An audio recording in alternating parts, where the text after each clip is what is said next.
Right, good morning all. According to my computer, it's 10 o'clock, so we will make a start. Good morning and welcome to today's Audit and Governance Committee meeting. My name is Councillor Matthew Hall and I am the chairman of this committee. What I'll do first of all is I'll just do a roll call of councillors. If you can just say if you're present, please. Councillor Richard Biggs. Present. Councillor Susan Cocking. Present. Councillor Rod Adkins. Present. Councillor Janet Dover. Present. Councillor Barry Gorringe. Present. Councillor Mike Parks. Present. Councillor Bill Pipe. Okay, Councillor Claire Sutton. Present. And I received information this morning that Councillor Bill Trite will not be able to join us this morning. Officers, if you could just introduce yourselves when you come to your agenda item, please. So agenda item number 1 is apologies. So that's Councillor Trite and as things stand, Councillor Pipe. Agenda item number 2 is the minutes of the last meeting. Members, if you've got any issues with the minutes, can you put it in the chat bar now, please? I see nothing coming through, so I'll take that as accepted and put that in the small mountain of things to sign when I'm next allowed back into County Hall. Agenda item 3, declarations of interest. Are there any from members? I take the silence as a no. Agenda item 4, public participation. I don't believe we have any. Is that right? Yes, that's right. There are no questions from the public. Brilliant. Thank you very much. Right, into the main part of the meeting, agenda item 5, which is the internal audit annual options for opinion, for 2020-2021. This will be introduced by Sally White from the Southwest Audit Partnership. Members, as normal, can you please put RTS in the chat bar if you wish to ask questions. Good morning, Sally, over to you. Good morning, Councillor. Yes, my name is Sally White and I am Principal Auditor for SWAP Internal Audit Services. And I'm going to cover off the annual opinion report for 2021. The annual internal audit report provides an overall opinion on the work that SWAP's done over the past 12 months. And as you can see, we provided a reasonable opinion, but we have caveated that in the context of the limits to the breadth of our work due to the pandemic and also a number of staff redeployments across the year. We've tried to ensure that during the year we've balanced providing assistance to the council and also maintaining a level of audit work. But this hasn't been comparable to the level of work that we would undertake in a normal year. The table on page 13 demonstrates how our work has provided assurance against key risks faced by the council. There are some gaps in coverage where there's been no recent audit assurance around those risks, and we would look to close some of those gaps either with our own work or potentially from other assurance streams across the council. As part of our work, we follow up all limited assurances, looking to ensure that services have taken appropriate action. For some time now, we've reported to the committee that the percentage of priority 1 and 2 actions that remain outstanding when we undertake a follow-up audit is quite high, and at the end of last year, the figure stood at 54%. COVID is likely to have had an impact on this. However, we found this figure to be higher than we would have liked for around about the last 18 months or so. But we're currently looking at ways to improve this, working with directorate representatives on how we can potentially move to a more sort of continuous process of follow-up with greater responsibility sitting with directorates. There were 2 significant corporate risks identified during the year, which was the virtual school and school transport. But we're satisfied that on the whole our priority findings have been addressed and the risks mitigated to an acceptable level. Whilst the council maintains focus on these two areas to varying degrees, we don't feel that we need to undertake any more follow-up work regarding those specific recommendations. On page 16, we've provided a summary of audit opinions and a table showing audit work by type. While 72% of our opinion-based work this year has resulted in a limited opinion, I would highlight that this is reflective of the fact that much of our work has been directed by senior management towards areas of concern which we see as being very positive. Moving on to the added value pages of the report, starting on page 17. This year, for the first time, we've captured opportunities where we've identified cash savings for the council. This past year has amounted to £118,000. We've also made some valuable progress helping to facilitate data matching work using the CIFAS database.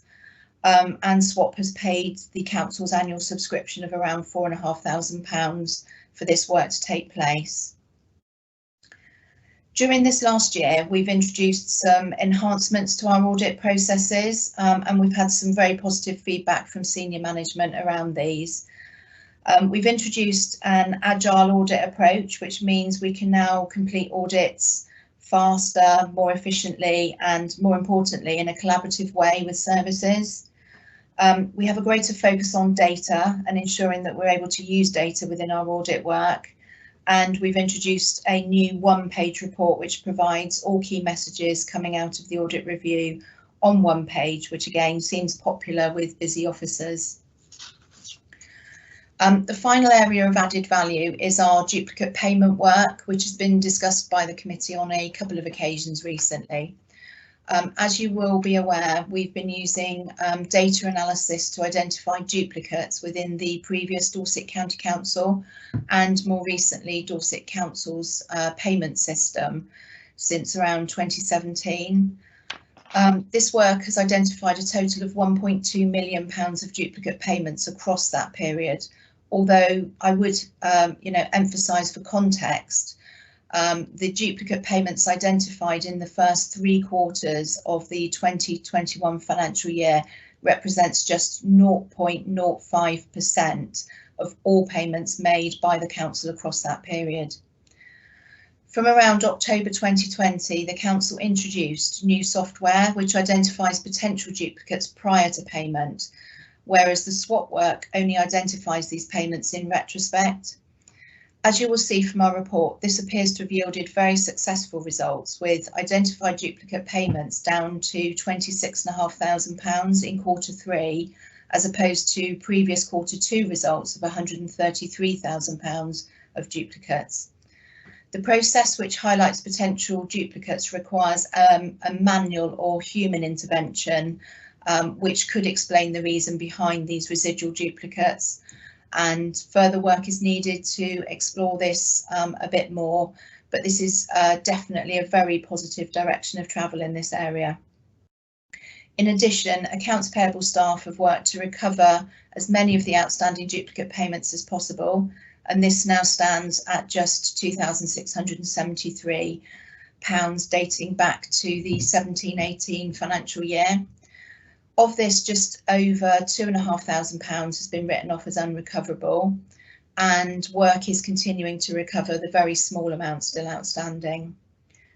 We intend to continue our analysis up to the end of Q4, and assuming the results demonstrate similar positive outcomes, then we will reassess this ongoing work to potentially moving this to an annual assurance review.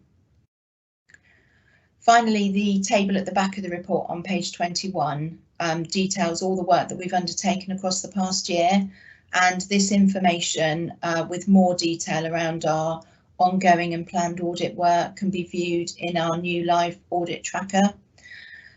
Rupert Bamberger will give you more details of this when he talks you through the approach to audit planning. Happy to take any questions or comments that you may have on this paper. Thank you very much, Sally, and thank you. If you could pass on, please, the council's thanks to your staff who have been helping Dorset Council throughout the pandemic in the various departments. I know that their work has been extremely valued and extremely helpful, so thank you. Members, do we have any questions, please? Councillor Claire Sutton, I think you're first. Thank you, Matt. Couple of comments and then a question. Yeah, the added value stuff is great. Really good progress on the duplicates, because obviously what we were saying at our last meeting was actually, you want to, cut this off before the duplicate payment's made, and it sounds like really good progress is being made there. I hope we're not trying too hard to chase the remaining £142, because that doesn't sound like it necessarily particularly good use of officer time. But my bigger comment is on page 14, where, and I quote, it says, "On a positive note, there were no audit actions that were risk accepted in 2021. I'm not sure if we should be describing that as positive. I mean, I'm referring to the risk report, which is on page 95, which describes the risk position being sufficient protection from harm without stifling our development. Now, I know that councils by necessity are risk adverse, but is it an unqualified good thing that no audit actions were risk accepted? I wonder if that arguably shows excessive caution in terms of this language of stifling our development. So it's a broad point, but something I think we need to consider maybe. Councillor Sutton, thank you. That's a really good question, and I think what I would emphasise is that as part of our audit process, we go through a process of negotiation around recommendations, and we would only get to a point of risk accepted if there was an element of potential disagreement between the client and ourselves, and we felt that it was a recommendation that potentially needed action and that there was risk needing to be mitigated. Thank you. That's really helpful that it's a negotiated process effectively. Yeah, thank you. Any other questions, members? Please put in the chat bar. While I'm just waiting, Sally, just a couple of points. So far, the unrecovered and written off £2,530.93p, does that refer to a single overpayment or is that several overpayments? To be honest, I don't have that information to hand, but I can let you know if that's helpful.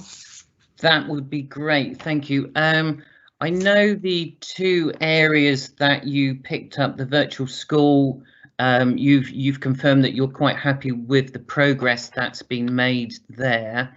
The home to school transport, for members' information, we have Matt Piles coming along to July's meeting to give us a bit of a presentation and a lowdown on the home to school things. Just hoping that yourself or Rupert could be available for that July meeting, because you've done the work on the home to school. It would be really good if you're in the room, as it were, to help give a full picture of what's going on. So hopefully you'll be available for that. I noticed that you make the point, I think it's on page, where is it? Page 6, about thinking that audit and governance need to be informed when SWOT recommendations are not taken on board, so that the committee can fully understand the reasonings. I'm just wondering whether that's something that yourself and Rupert could perhaps get in your diary, some regular meetings with myself and my vice chairman, Councillor Biggs, so if anything like this crops up, that we can have discussions about that, because if there are certain things which you feel should happen and aren't, for us to wait for that committee cycle might, on very rare occasions, be too long. So if we could get something sorted, I think that would be quite good. Other than that, thank you very much, as I say, for all the work that you guys have been doing on this. The savings that you've helped achieve, what was it, 118,000 I mean, that all helps to help with the funding of Dorset Council. And I think the work that yourself, Aidan and his team are doing with regards to the duplicate payments is definitely heading in the right directions. I know that Councillor Cocking raised the issue, I think, several meetings ago about this. So it's great to know that we are heading in the right direction. Perhaps if this is something that is going to be mentioned in the future at other meetings by reports that you're doing, it might be useful for the committee to have some sort of benchmarking, perhaps that you could provide from other councils, so that we know whether I don't know what the best phrase is, but whether we are doing everything that we can in line with what everybody else is doing, if that could be done. Thank you. Oh, I see another question's come through from Councillor Susan Cocking. Over to you, Susan. Thank you, Matt. Yeah, it was me who brought it up. It was a real bugbear of mine. And it's really great that the SWAT team have really taken it on board, and it's really more of a comment but also a question. So thank you for all the work that you've done, because as I said previously, it is taxpayers' money that we're paying out twice. On the duplicate payment side, I don't know if you have this information, Sally, or not, but are we paying, is the money, the extra money, going to the same companies or the same suppliers? And is the council taking any action against these people getting paid twice for something that they've already, they've already been paid once for? Because that company that's being paid and they get another payment for the same service, surely they must know about that when they audit their accounts. So are we taking any actions against those suppliers or companies that have been paid twice? Because it's like a member of staff getting paid twice. Oh, that's a bit of a bonus or a tax refund. You didn't expect it. So I just wanted to know whether there was any actions being taken to these companies. But thank you for the work as well. Thank you, and I think Jim has offered to sort of hop in on this one. Over to you, Jim. Yeah, thank you. Morning, everybody. Jim McManus, Corporate Director for Finance and Commercial. The simple answer, Councillor Cocking, to your question is yes, action is taken. So if you look at the complete schedule of duplicate payments that has been made, testament to the industry of the staff that have then gone back and recovered all of those payments. So yes, we do work together. The majority of payments that are duplicates go to companies that we deal with on a regular basis, so it's relatively straightforward to recover them. The 2,500 or so that we've written off has been with what we would call one-time vendors. So it's people that we should have only dealt with once. As it turns out, we've dealt with them twice, and they are either out of business or untraceable in terms of being able to recover that money. Just in terms of so the answer is yes, we are doing that, and we have done it, as the swap information shows. The new software that we've implemented, the AP Forensics software, a bolt onto SAP, does an awful lot of that work before us, generates a file which is taken offline basically with the data to do the analysis, and then, as Sally has already said, there is some human intervention required to go through and check that all of those are not duplicates, that they are in fact valid payments. Just to give you some context, the number of payments that went through the in the most recent complete month for March, there were just under 32,000 payments that the AP team made, and about £84 million worth of business went through, including some of the grants that went out. So just some context there by way of a positive answer to your question as well. Thank you, Jim. Did you want to come back on any of that, Susan? No, thank you. It's just really good that the issue has been highlighted, it's being dealt with, and there is a system in place now to put that a better process. So. Yeah, brilliant. Thank you, Sally. I don't see any more questions coming through, so members, that was to just note. So now we move on to agenda item 6, which is the swap approach to internal audit plan for 2021-2022. Over to you, Rupert. Thank you very much, Chair. I'm Rupert Bamberger, an Assistant Director at SWAP Internal Audit Services. So our second paper today is just our approach to internal audit planning, looking ahead for the 21-22 year. So very much building on the approach that we've taken in the previous financial year, so sort of developing an agile rolling plan that develops throughout the year instead of presenting a sort of 6 or 12-month fixed plan at a point in time, as we have historically done. So how we'll build our sort of programme of audit work, well, we'll liaise closely with directors, with SLT.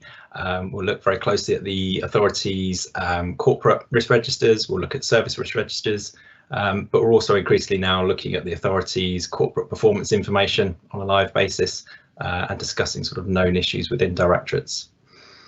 On top of that, we'll also look to bring in any sort of sector-wide risk themes from across our SWAP partnership and wider sort of network, and use this to highlight any emerging areas of potential audit focus.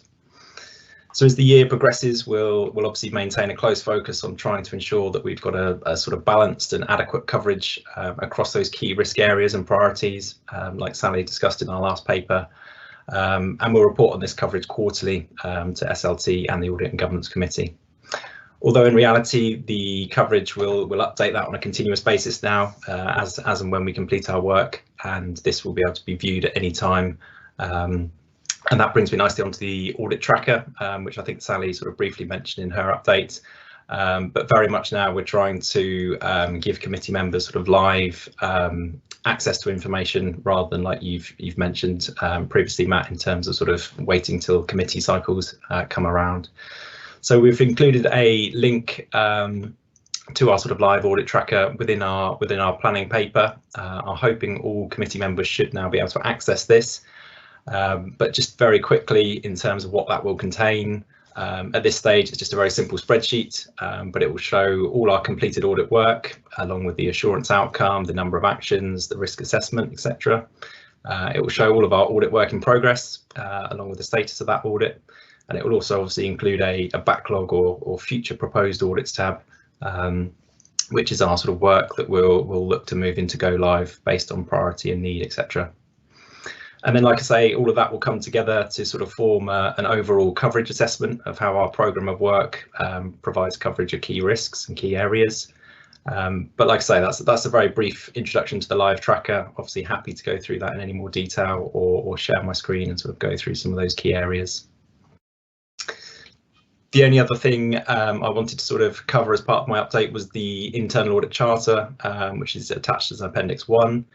So from our professional standards, we're required to bring this every year.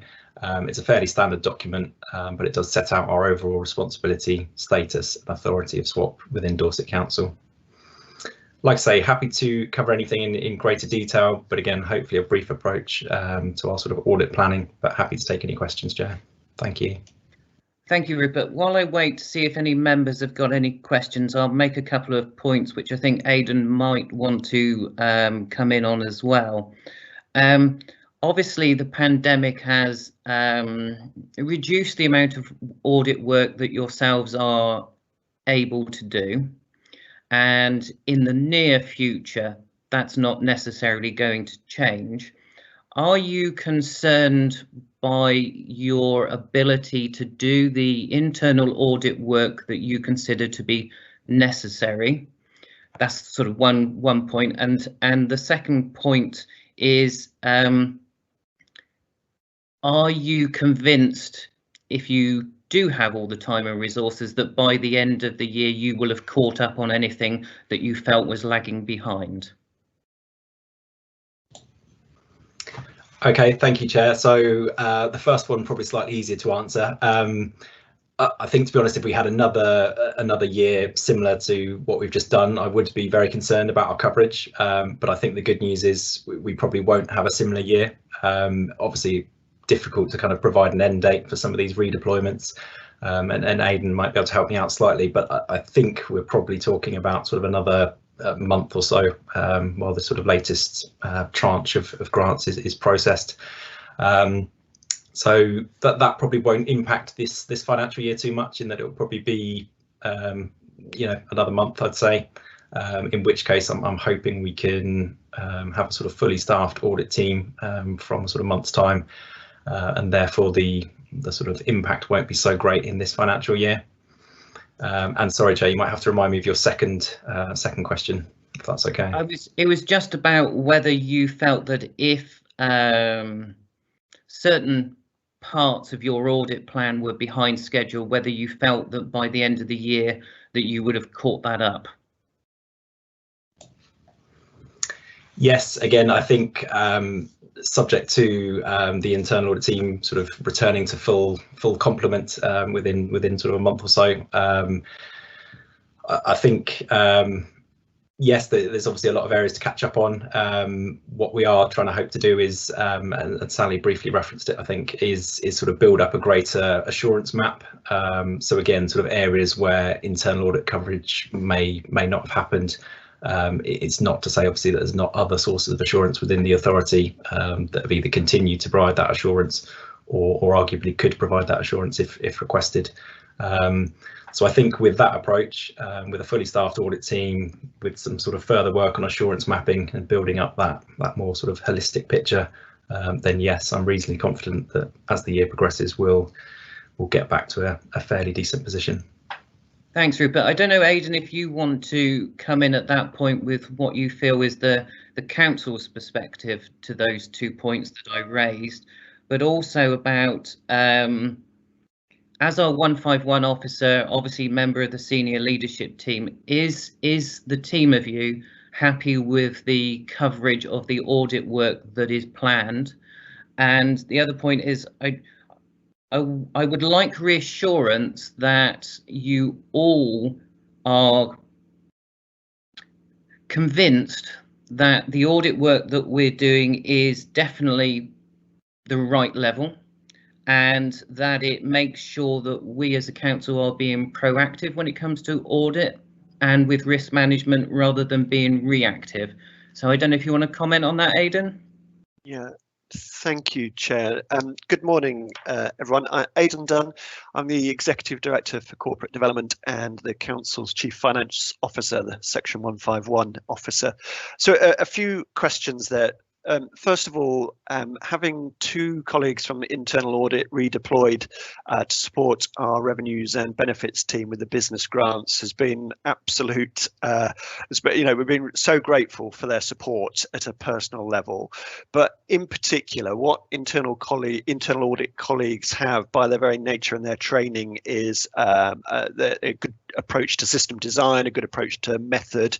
They're consistent and well disciplined. So during the pandemic, paying business grants, I think, has been one of the key priorities for Dorset Council. So that's where we've put our effort, and it's been hard because it's the team, the revenues and benefits team traditionally collect money, so we've had to reverse engineer everything to make payments, and just the sheer scale of what we've been involved with over the last year. So since April last year, we've paid out 170 million in business grants, 55 million in business rate relief, and then as Rupert was just saying, we're hopefully in the final push for the restart grants, the business restart grants. So we got the final notification from government on Thursday last week, giving us the final guidance. And so during the course of this week, we're anticipating to be paying out a further £32 million. So, all in all, we're sort of in the £250 million going out. This is really big business, big money for the council, and it's only right that we put our efforts there. And so having the audit team alongside us, helping us with that, has been absolute priority piece of work. And then just a quick flag for I think the next meeting in July of the Audit and Governance Committee. We're going to run through the processes of what we've done and how we've done it to give some assurance there. So I think from a Dorset Council, from a Dorset resident, Dorset business perspective, I think it's been only right to put our effort and skills where we need them during the pandemic.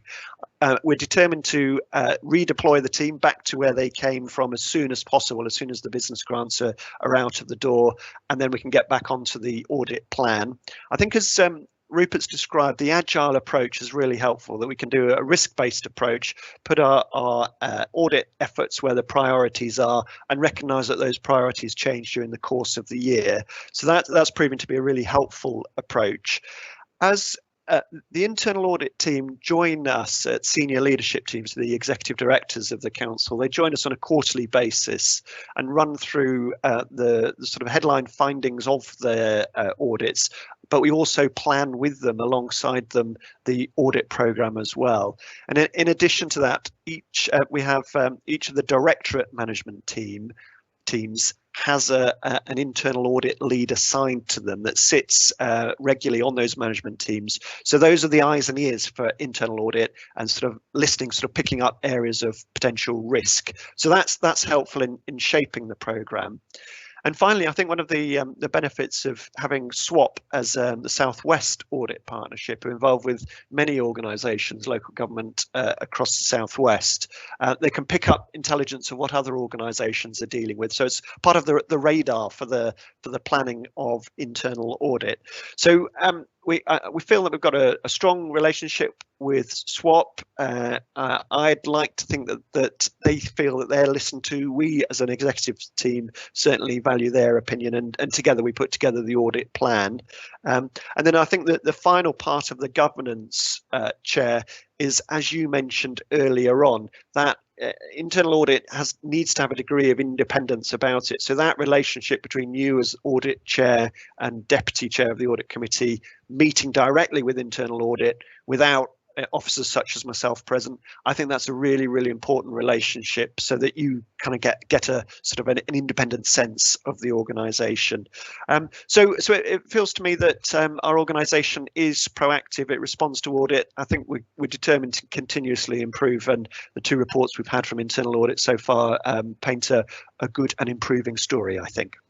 Thank you. Thank you, Aidan. That's reassuring and very helpful, because it's quite important, I think, that as we come out of this pandemic, as a council, we move back to, I hate to use the term normal, that we are all working together, because there are bits of catching up to do, there are bits to double check, and we must all be singing from the proverbial same hymn sheet on that. So thank you. Rupert, I don't see any questions coming through from members, so thank you very much for your report and for all your work.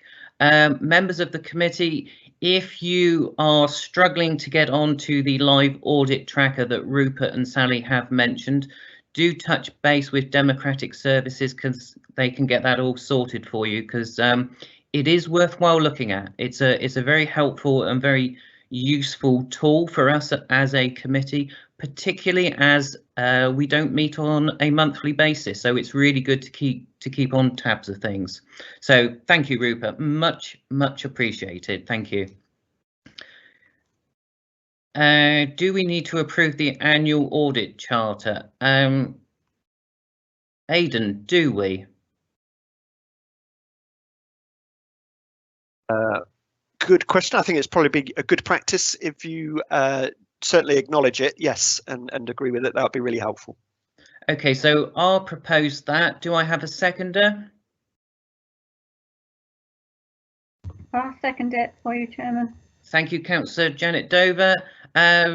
Members, if anybody disagrees with that, can you put it in the chat bar now, please?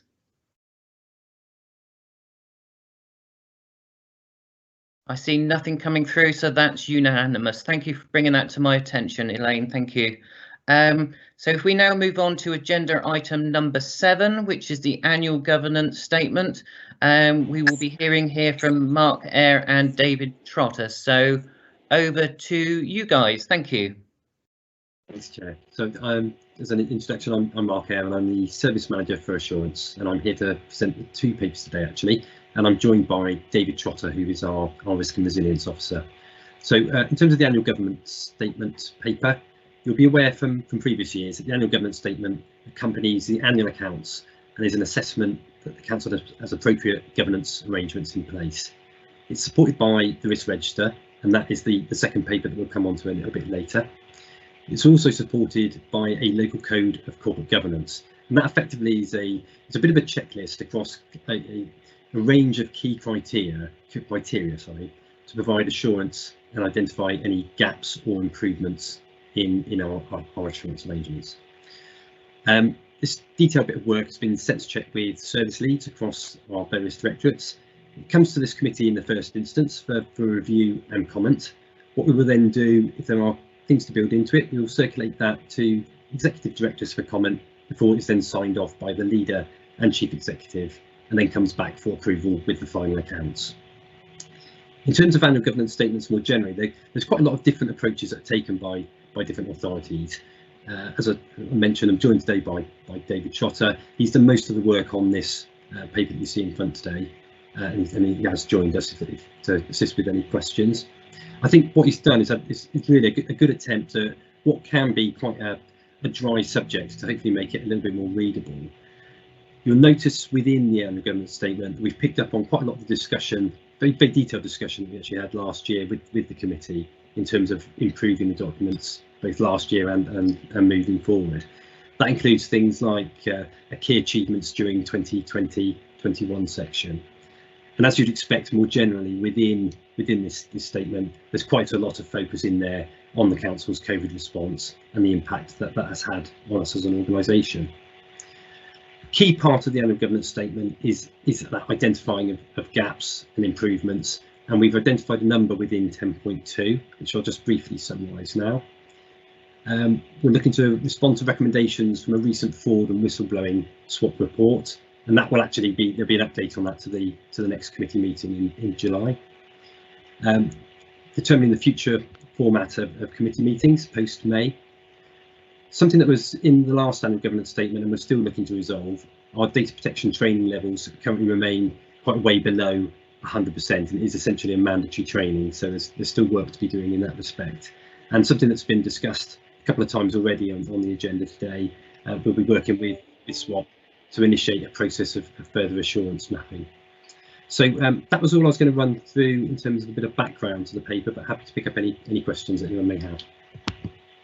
Thank you, Mark. While I wait to see if any members are going to put RTS in the chat bar, I don't know if this is a question for you, Mark, or for Aidan in his capacity on the senior leadership team, but what are we doing as a council to try and dramatically increase the amount of data protection training that is being undertaken?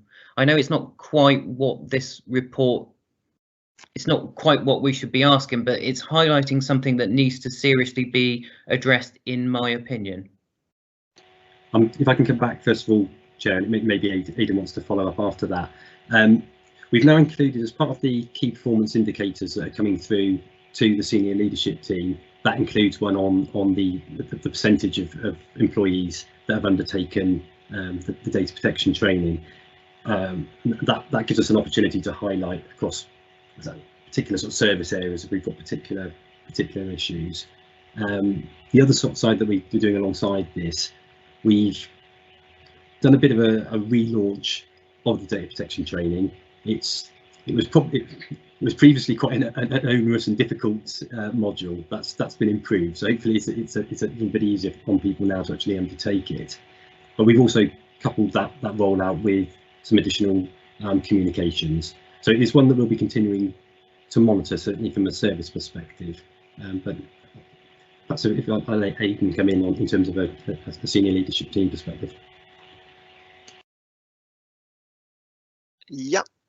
If I may, Chair, yes, we had a discussion probably about 8 weeks ago as a senior leadership team about mandatory training, and just we'd sort of set time aside to remind ourselves of what the mandatory training is. And as Mark's just described, we in particular within there, data protection is one of the mandatory training that all members of staff should do, and then with more advanced training for depending on the type of work that individuals do.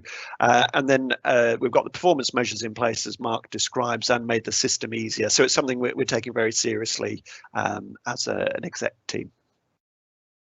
Brilliant. Mark, is that something, sorry, I'm going off slightly at a tangent, but can you keep us up to date as a committee as to how the progress towards total coverage goes? Because I think it's important that as you've raised this in a public meeting, that us as a committee need to keep an eye on this. Yeah, certainly happy to do that, Chair. And just another point I should have mentioned, actually, We did, in the period of time when we swapped over from the old module into the new one, we had a little bit of a technical blip with it as well. So there was, I think, one of the reasons the numbers are at that lower end is at the point when we were trying to promote it, we had a bit of an issue where we weren't able to run live with it. But yeah, certainly happy to pick that up in terms of future reporting, Chair. Brilliant, thank you, Mark. First question is from Councillor Richard Biggs. Yes, I think it's an excellent statement. Just one area that had a slight concern for me, and that's on page 12. That's the bottom right, page 12, 5.5, which is around the new procurement rules. And as rightfully we are looking to the future in 2024, when the new procurement regime may come in. So that'll be for the next elected council, I guess. But I actually see that as a bit of a risk as well, because whereas we were previously trading with governments that were democratically elected, etc., followed similar environmental, health and safety regulations, rates of pay, paying conditions, etc., we now be throwing it open to predominantly the Commonwealth countries, you know, which is means that suppliers who could wish to be on our frameworks, etc., possibly, I don't know, Sri Lanka, Pakistan, Africa, 16 African countries. It's potentially a huge risk of a lot of bureaucracy of people, you know, putting in these sort of attempts to be on the supply chain. So yes, it is an opportunity to some extent, but I would actually see it as a greater risk for councils being involved in unitary work, trying to work out if these people should be done. I just wonder whether that's been taken into consideration. Thank you. You okay if I come back in, Chair? Is that okay? Yes, of course, Mark. Yeah, so thanks for that, Councillor Biggs. Probably the best thing if I take that offline, if I may, and I'll liaise back with our procurement colleagues. Thank you. Councillor Susan Cocking, you're next. So I just had to unmute. Thank you, Chair. On page 52, 5.3, I just wondered if there was any update whether Mark had any figures. I mean, it might be he'd need to take it, come back to us. But is there regular communications about the EU settlement scheme shared with Dorset Council employees? I just wondered if we had any statistics or information about how many staff needed to apply for that, and how many did, and have we lost any staff due to not, or employees, sorry, staff not the right word, employees because they didn't apply or they applied too late because of COVID and for other reasons. So I just wondered what the risk was around that as well, because I know that came up in a meeting quite last year or the year before. So I just wondered what was the situation there with the EU settlement scheme for Dorset Council employees. Thank you, Councillor Cocking. I'm afraid I don't have the information to hand, I'm afraid, but I'm happy to go back, discuss that with colleagues. Unless anyone online does have that information, certainly I'll take it away and come back if I may. Thank you. Yeah, if you could come back and perhaps copy all members into your response, Mark, that would be great. I haven't got any other questions coming through, so I'll just make a couple of points myself. I know at our pre-meeting, I brought up the issue of the changes in the Code of Conduct. That went through full council last week. And I really think that's something that we want to get in this annual governance statement, because we are recognising that there were issues and we are trying to address those issues by the changes which are being made. And I think particularly from this committee's point of view, I think we need to add that in. I see that David's put noted, so that would be great if that could be done. And I think finally, I just want to say it's always difficult. We've spoken on this before with this annual governance statement of how do you make it less wordy and more palatable for more and more people to read, while trying to make it not pictorial, while trying not to put too many words in. So it's a balancing act, and I think once we've got this through, perhaps we could sit down and sort of assess what we think went right, and if there are things that we can improve on, so that we move forward with an annual governance statement which encourages people to read it, particularly members, let alone residents. It's the council's gateway to saying what it's doing right and admitting where issues have been identified and what it's doing to improve. So could we perhaps do that? I think that'd be really helpful, Chair. I mean, certainly the statement as we have it already has been improved through the work we've done with this committee. So I think it'd be a really good opportunity to review things further. So certainly happy to take that forward with you, Chair. Thank you, Mark. David Trotter, did you want to add anything before I close this bit of the agenda item? Hi everyone, I'm David. I'm the Risk and Resilience Officer. No, it's fine. Thank you for your comments, and obviously I'm always here to help if you require me. Thank you, David. Right, members, I'm not seeing any other questions coming through. That was to consider the draft AGS. So that will now go forward, I believe, to Cabinet. Is that right, Mark? It's certainly something exactly where it goes. It would go through to the leader and the chief exec for sign off, and then comes back with the annual accounts. Thank you very much. So we will now move on to agenda item number 8, which is the risk management update. I think this is over to you, Mark or David, or both of you, a double act. I'll take the lead again, if I may, Chair. So as you'll see, we've now updated the risk reporting that's been coming through on a quarterly basis to this committee, to include a number of things that the committee had asked for. One of which is the direction of travel, and also the date that the risk was last reviewed. What that clearly shows is that, in particular, there's been some really good input from both our adults and children's directorates, with the majority of risks that have sat within the summaries that form the appendices to this report, and the associated management responses alongside each of those. And that's not only the case in terms of the high risks, and the reports that you see only reflect the high risks. There are also medium and low level risks that are in the actual risk register itself that aren't reported through. But that same level of update exists for those as well. We've got some work underway at the moment with various ones of the corporate services management teams to fill in some of the gaps there. And actually, prior to coming into this session this morning, we had a bit of a catch up with the digital and change team, also scheduled shortly for the communications and business improvement areas.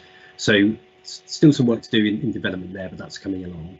What the report does show, I think, quite clearly, though, is that early on with the development of the service risk registers, we had some really good engagement with our place directorate.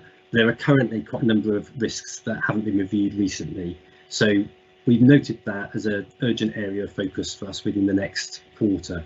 We've got a session, for instance, with part of the place directorate on Wednesday this week, and we'll pick up with the other services over the coming weeks. Our intention would therefore be to provide a far more thorough update on those place-based risks within the next quarterly report.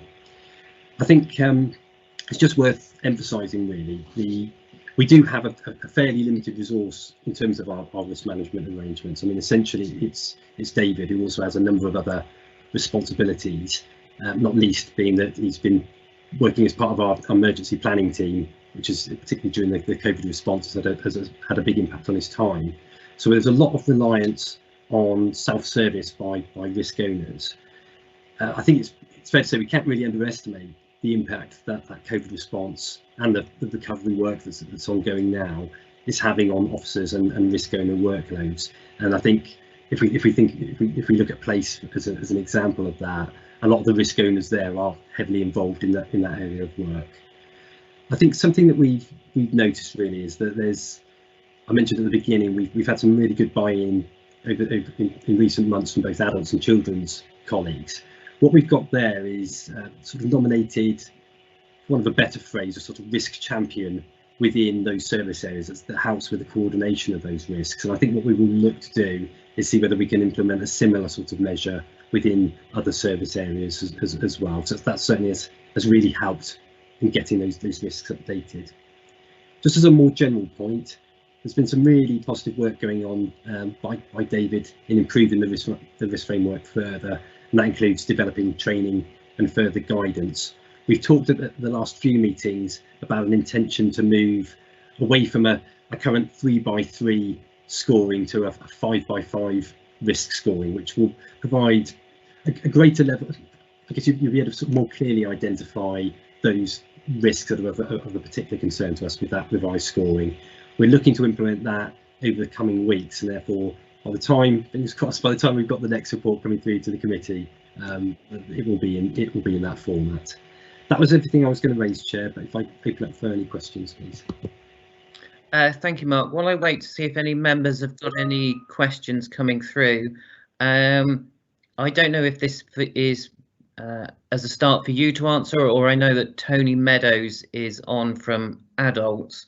There's a section in there about the unused annual leave, and I'm just wondering whether that unused annual leave could have quite a impact on the service that is provided, and whether a structure is being put into place to manage that to lessen the impact.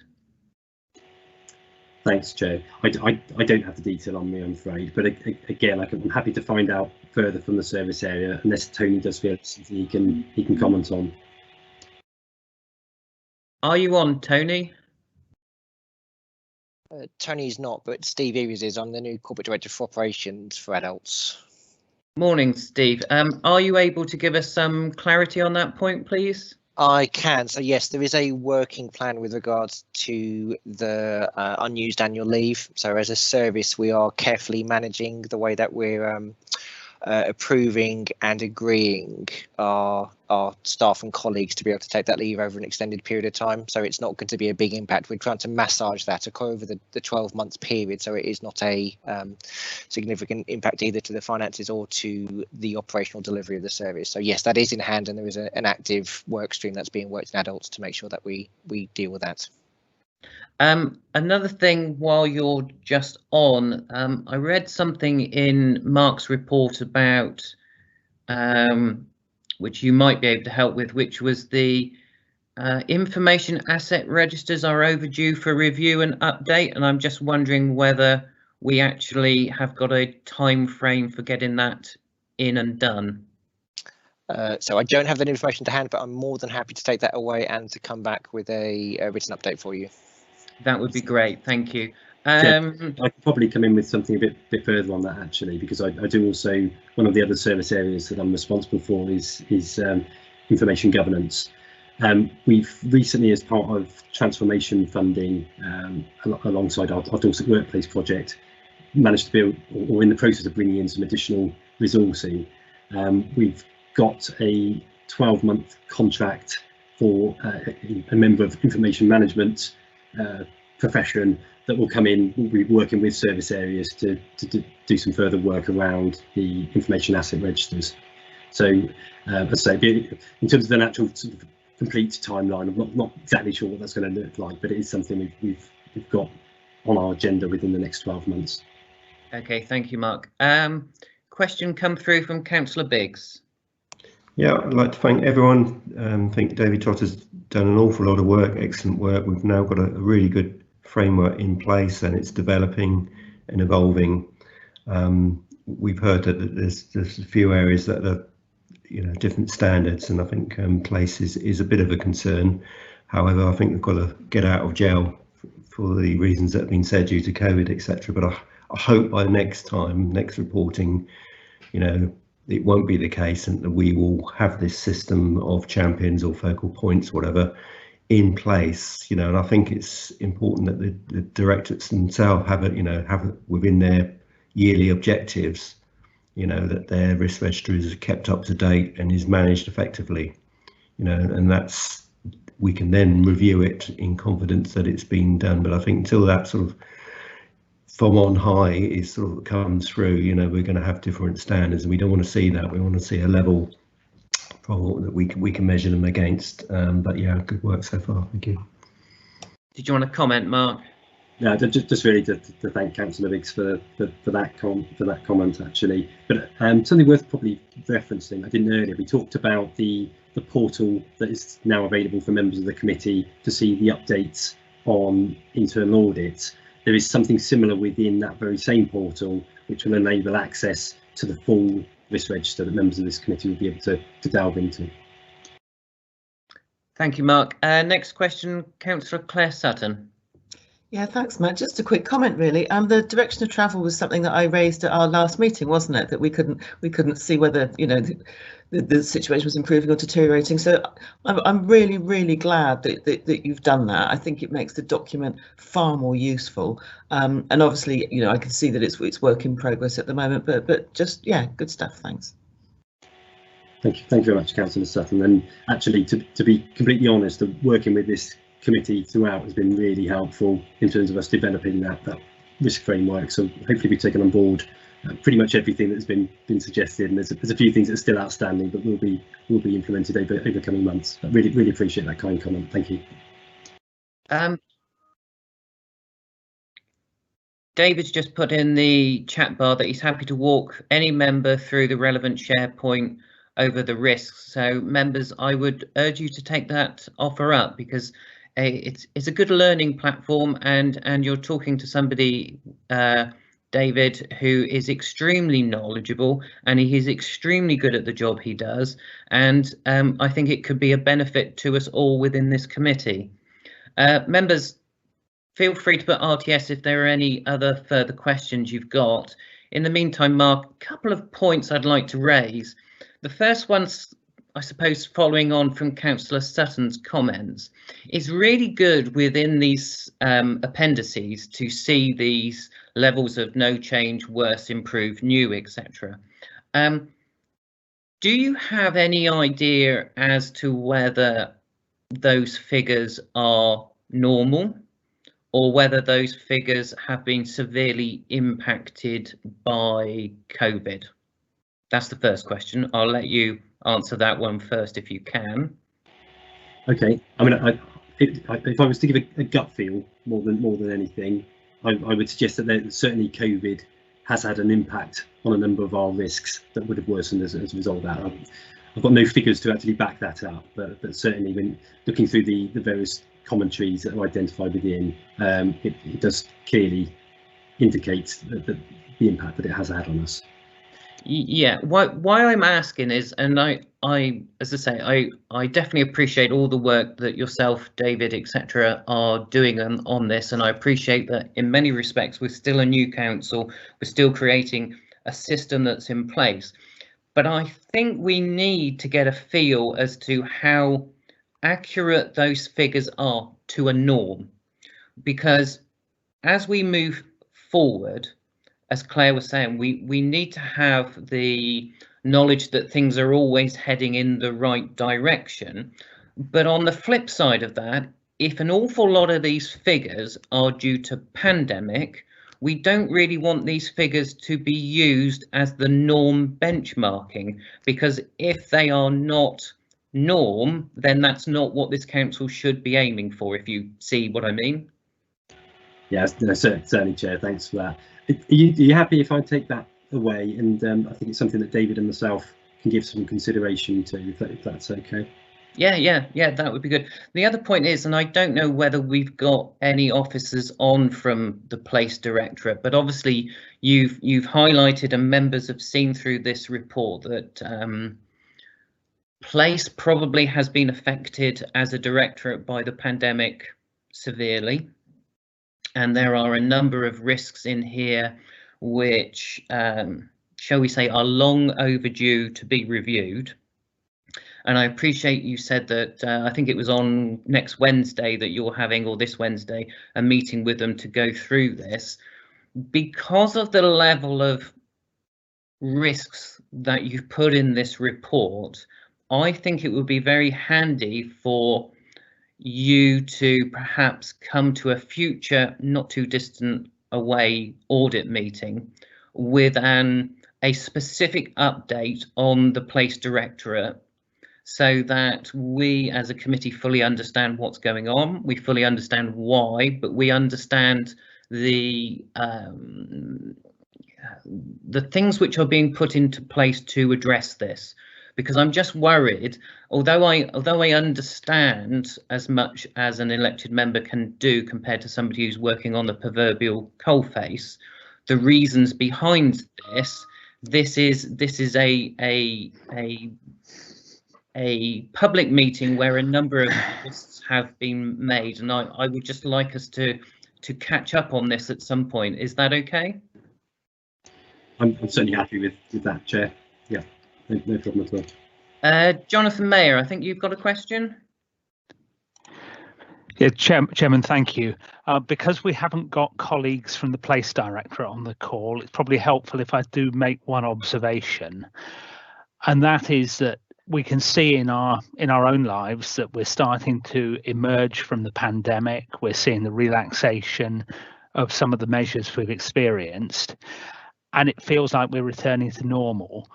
I think we'll see that that's not the case entirely in the Place Directorate in particular, and in the people in the people services as well. But Place will continue to see a long tail from the pandemic. In particular, the effort that colleagues are going to have to put in over the summer around summer planning, the excessive numbers of visitors that we're expecting to the county. So I think it's really important that you do get somebody from Place to provide a commentary on these risks, but I wouldn't assume that Place colleagues are going to be in a position to address them terribly quickly on the basis that we've come out of the pandemic, because there will be that very long lag. Thank you. Yeah, I understand that, Jonathan, and that's why I think we need to have something come forward to an audit meeting, Mark, where we have those officers in the room, so that in a public meeting we can understand the Place Directorate and its direction of travel and its timelines that it's aiming for, because I think it's important. No, thank you, Chair. Appreciate that. Jonathan, while you're on, there is obviously a part of Mark and David's report that refers to the issues concerning Wareham level crossing. Now, obviously, that is a key risk for the council, but I don't think it's really for audit and governance to be looking at dealing with this. I would suggest that's more a place scrutiny type issue that needs to be covered by Councillor Bartlett's committee. Do you agree with that? And if so, how do we go about moving that across to them? Chairman, I think that's exactly right. That the solution, so it's right that you should be aware of it, that you should highlight it as a risk. The solution, though, rests elsewhere. So I think it's one that you could request the Place and Resources Scrutiny Committee to look at. Where it would sit in relation to their work programme and their other priorities, I don't know, but I think that's a matter for them. But you certainly are in a position to refer that on to them as the appropriate committee.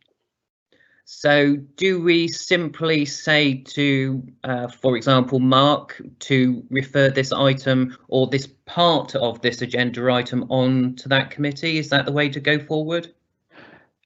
We can simply request it through your minutes, Chairman, and we'll take that as an action. Okay. Either Mark or I can do that. Okay, thank you. So if we can make sure that that's minuted, that would be great. I don't see any other questions coming through from members. So thank you, Mark, and thank you, David, for all your work that you do. It's really appreciated. And I'm not rushing you with the Place Directorate because I understand, but as soon as we could get that arranging on the forward plan, I think that would be very helpful to all, I think. Thank you. Thanks, Chair. Okay, members, so that was just to receive a report and comment, which we have done. Agenda item number 9 is the external audit update. Do we have Ian House on, or is this over to Aidan? Ian should be on the call, but if I could just, by way of context, so this is in reference to the 2019-20 annual accounts. You remember that we brought them to the committee in November as a draft set of accounts subject to audit. We delegated authority, or the committee delegated authority to myself and the chair to sign off the accounts when the external audit was complete, and this is our regular update. So hopefully Ian can give us an update of how the external audit's getting on. Yes, good morning members. My name is Ian Howes. I'm a partner from External Audit, responsible for the external audit. So thank you, Aidan, for that introduction, and apologies members, we still haven't quite completed the audit. I thought it would be useful to update you on where we've got to. A lot has gone on since we last met. We've identified a number of adjustments that will be made to the draft financial statements as presented to you. They include an adjustment to the opening balance of net assets, which amounts to £55 million. These were assets that were actually transferred to BCP, and they were treated in the accounts as being transferred due in the year rather than as part of the opening position. It was a simple error, but that has now been corrected, which I think will be a much better representation of the actual position at the year end. We also identified a number of misstatements in relation to the collection fund, which was a new area for the Amalgamated Council to take on board. Those errors were significant but very simple in nature. So debtors were actually overstated by 99 million, creditors by 114 million. As a result of correcting that, it was identified that the provision for claims of incorrect rateable value on national domestic rates, the provision for that was moved from creditors to provisions where it should sit, and that's a £15 million balance. And there was also an error in earmarked reserves of 700,000 as well, which was corrected as part of that one area, which is to do with collection fund control accounts. So those adjustments are going through as well. And there have been a number of pieces of work in relation to the fixed assets in the closing balance. Most of those have been resolved with the exception of 8 assets from the former West Dorset District Council, which haven't been revalued in the last 5 years. They just seem to have been missed off a cyclical programme. They are being valued as part of this year's closure of the accounts, and as soon as we have that value, we'll be able to conclude on that. The only other point I have outstanding is in relation to that NDR provision, which I talked about, which is £15 million for claims in relation to that rateable value errors potentially. If anything, that looks to be potentially overstated, and I'm just doing some work to understand by how much and whether that's an issue. There's also an issue in that the former district council's provisions for that were qualified in the accounts, so I'm working through the implications of that on the opening balance for the council. So there's a lot gone on, but most of it was related to 2 things. They're being sorted out. We're now pushing to try and conclude everything by the end of this month and then be able to sign off shortly after that. It feels like we're very much in the end stages of completing this audit now. It has been a complex audit because of the amalgamation of all the districts and the disaggregation of balances, and indeed a large number of the people who we're asking queries, and the people who prepared the working papers are no longer with the council because of the time it has taken to complete the audit. So I remain very grateful to the finance team, Jim and Aidan and their team, for working with us on this, their patience. I'm sure they would like it out of the way as much as us. I'm very keen to move on with the next audit as well, but just to assure members, it's a very thorough process we've gone through, and we're going to the very end game of that now. Thank you, Ian. Aidan or Jim, I don't know if you wanted to make any comments back with regards to what Ian has said this morning. Thank you, Chair. I'll ask Jim to come in on in a moment, if I may. I think that was a helpful update from Ian, and I think in terms of good governance, Chair, if I may, and if this works with Ian, it just feels to me that such time has passed since we presented the draft accounts at this committee, and given some of the numbers that Ian's just described there, I think it's probably good governance would be to bring the draft accounts back with the auditors, sort of with a summary of the adjustment and the auditor's report. So we formally bring the accounts back to the 9th of July meeting. I think that would be just good governance, given, as I say, there's some of the materiality of the changes and the time that's passed. So that would be my recommendation, if I may. Jim, could I invite you to any particular areas you wish to comment on what Ian's just described? No, nothing in particular. It seems I suppose it seems a bit odd that we're not normally at this time of year I get stuck between 2 financial years. At the moment I'm in a unique position of being stuck between 3, and when you start to open up our MTFP, we're stuck between a number of others in the future, so it's a little bit limbo-y. I think if I reflect back on the process, I think we've had staffing changes, which Ian mentioned as well. We lost corporate memory on some of the things that we're transferring into a new council from its predecessors. Some of the areas of work were very complicated. Most people will never have dealt with some of these things ever in their careers previously, and many will well, some of us hope we will never have to deal with the aspects of disaggregation of a predecessor council balance sheet ever again. I don't know why anyone would choose to do that more than once.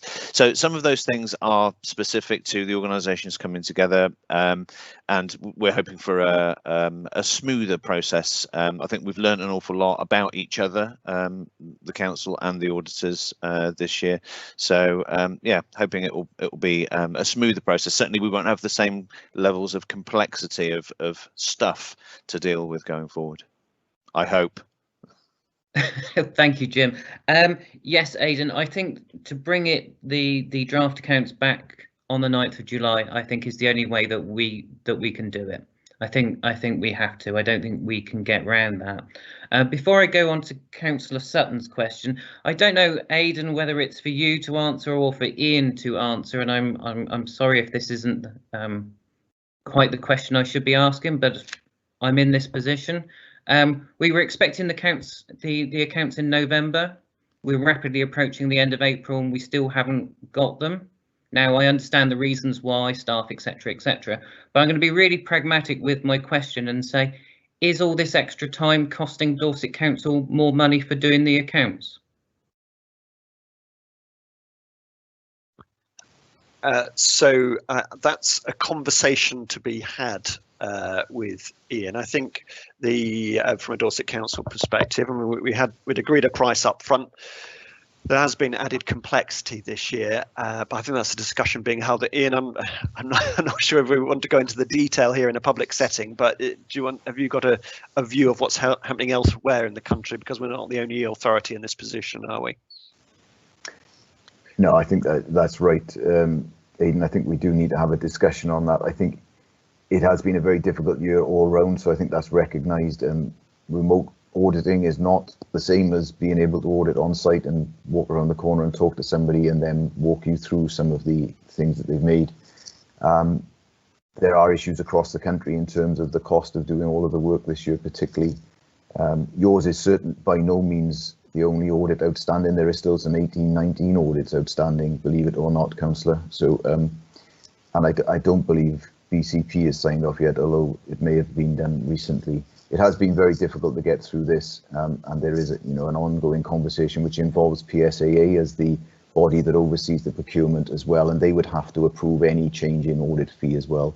So that process will need to be worked through. We will aim to do that by the time we bring them back to you in July, which, by the way, I believe is exactly the right governance process to follow. And we will have a formal written report for you then. We've been working on that over the last few weeks, and I had hoped to possibly bring it to you today, but it just hasn't quite got there, and I wanted to make sure it was exactly right, and it will be then formally signed off by you. So I think that's the appropriate way, and we will discuss fees in that, Chairman, as well, so as you can sign off and see what has happened with that. Thank you, Ian. Sorry, Aidan, I have to ask the question because, of course, it's what we as a council budget for. And, we need to be aware of things as soon as possible to make the adjustments if necessary. It has to be done. Sorry, Councillor Sutton, you have a question. Thank you, Matt. Well, I think between them, Aidan and Jim and Ian have more or less answered my question. From your presentation, Ian, obviously some of the adjustments you said you had to make, you know, are really large figures. If the paperwork's coming back to our next meeting, that's fine. You know, we'll be able to look at that. But and I understand, Jim, from what you've said, you know, the context and why there's some of the complexity and difficulty, etc., etc. But nevertheless, I'm sure this is you're doing this already, Aidan. What lessons do we learn from this in terms of ensuring that the discrepancies aren't so large in the future and the process is not so complicated, COVID aside, admittedly? Chair, if I could just quickly respond. I mean, great questions, and we're continuously wanting to learn and improve. I think, as Jim has described, and Ian as well, a number of these issues are the classification on day one of sort of our assets in terms of how we account for them. So they haven't and shouldn't necessarily impact on the in-year position. And once we've got day one sorted out, then that sort of rolls forward. So they're kind of one-off elements of detail, but nevertheless there's learning for us to be had, and indeed from other organisations that perhaps following in our footsteps are becoming a unitary over the next couple of years. But yeah, I think that's the whole point and benefit of Ian's public report, will be what lessons are there for us to learn as well. Thank you. Ian, I think you want to come back as well. Yes, thank you, Chairman. Just to answer Councillor Sutton's question as well, we've worked closely with the councillors in relation to some of the asset valuation issues and to try and simplify that process as well. And this year we've agreed a much more streamlined process, which will be lower cost to the council as well as easier to put in place. So we're also trying to work on that. And as Jim said, you know, we are learning on how to work with you as well, and there will be some lessons learned in terms of the audit process and how we can do that more efficiently going forward as well. So there's a real commitment from both teams to learn from that. Our report will include some control recommendations to address some of these points, most of which I'm sure will already be in place for the current year's audit, because we've been working closely with the team around how does this impact on the current year as well. Thank you, Ian. Thank you very much for your time, and thank you very much for your report, and look forward to seeing you in July with a full set of accounts ready to sign, which in theory will be in person. In theory. Thank you very much, members. If we move on now to agenda item 10, which is the forward plan. As you can see on the agenda, we've only got July at the moment. Democratic Services are double checking with the relevant directors to formulate a more forward plan. Obviously, we need Democratic Services to add the signing off of the account onto July the 9th meeting. Aidan, quick question, because my memory's failing me at this precise moment. Is that adding that on going to make this an extremely long meeting, and do we need perhaps Democratic Services to book a morning and an afternoon session, or do you think we should be okay? You're on mute. Yeah, no, that was my thinking. I was thinking. I think it could be a long meeting, but I still think it's doable in a morning rather than straying into an afternoon. So I think it feels like there's probably maybe 2.5 hours worth of business on this forward plan, including the briefing on cyber security as well. So I think if we can aim to try and keep it to the morning, I think that would be helpful. Okay. Brilliant, but I think members should just be aware that it might be a longer morning meeting rather than a shorter one.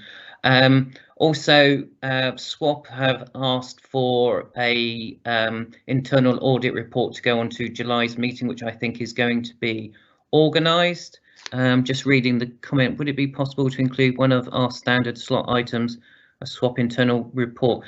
Yes, I think that would be good. Oh, and Mark's coming in, and we asked for a place risk update. Yes. Aidan, would you like to rephrase what you've just said, or are you still happy with a long morning meeting? You're on mute. It might be worth putting in some time in the afternoon as well. And as we get nearer the stage, we'll see how long each agenda item needs. So yeah, potentially sort of booking in an hour after lunch, if that's minded. But it looks like we're approaching 3 hours worth of business now, doesn't it? Yeah, it does. Yeah, it does. Thank you. So Elaine, if you could get that sorted out on the plan, that would be great. Any other points from members of the committee on this?